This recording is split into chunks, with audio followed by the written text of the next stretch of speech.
Robin, thank you for joining me today. I've been really excited as you've enrolled your daughter in our school, and I'd love to hear a little bit about why you chose to do that, why you're excited about the school.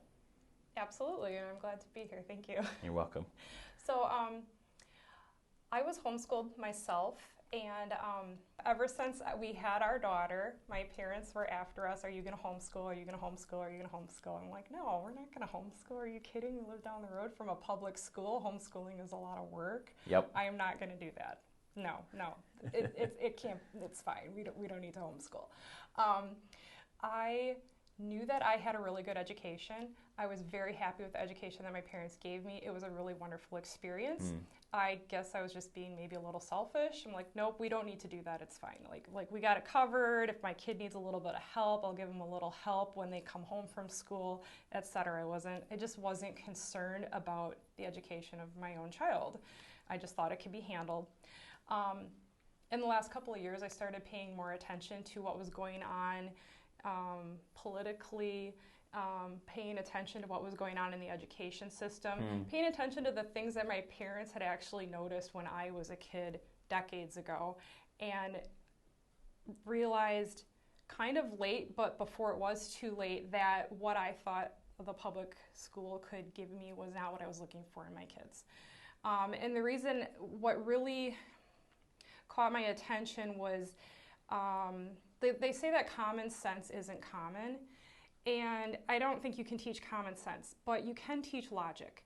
And it really bothered me that I could read a news article and it would literally have logical fallacies in it.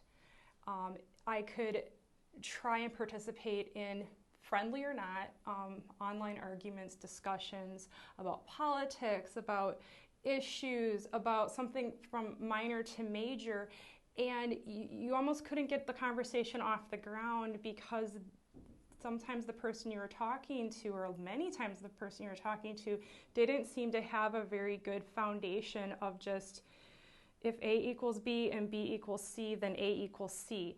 And it kind of boggled my mind. And that's when I realized that my education wasn't just like a good education, it was a very unique education.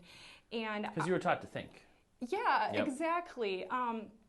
It wasn't just taught facts and figures and science and history and dates, although I was taught all of those things. I was taught a logical way to learn those continuously.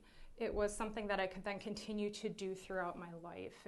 I had a foundation. Yep. So that's something that I wanted for my children.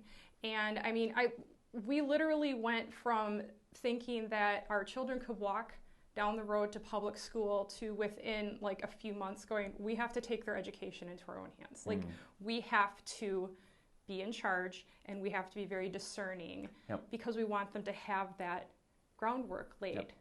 And we've talked about this before, but our intention at the school is to partner with parents to give them the tools that they need, because it's not just about the school, it's about the church, it's about you as parents, and it's about the school all coming together, feeding into your child to make them a whole person.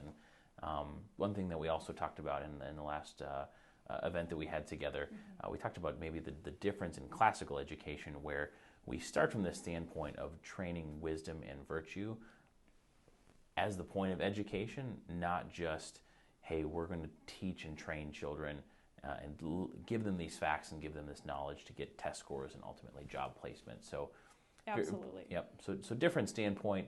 Do you have anything you want to add to that, or personal experiences with that? My appreciation of logic and my appreciation of integrating Christianity into their everyday existence. When it comes to developing virtue, all I know is that when you concentrate on developing the virtue of the child, the education comes along with it.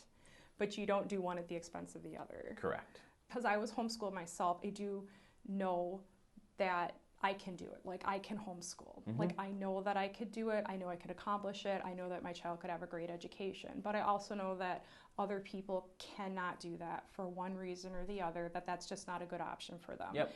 And I also know that we would enjoy being part of a school, and that our daughter would enjoy being part of a school, and I'm really happy with the school setup, the way that it is. And I would like to be part of that. And we decided that if we could join in with this school, if we could participate with the school and help it grow, and by our participation build that school up, while I feel that we could homeschool ourselves, just by participating with the school, we're going to help give other parents the opportunity to also join in with the school, and then they will have more options. So we're doing this because not only do we think this is a good opportunity for our child, we're really excited about building a community that all of these families can come together and have. I'm sure we won't be in lockstep like-mindedness, but it will be a friendly community that has similar core values, and we're really excited about that. Yeah. With classical education, I just think it really goes back to the old proverb: if you give a man a fish, he eats for a day, and if you teach a man to fish, he eats for a lifetime. And that's how I feel about classical education.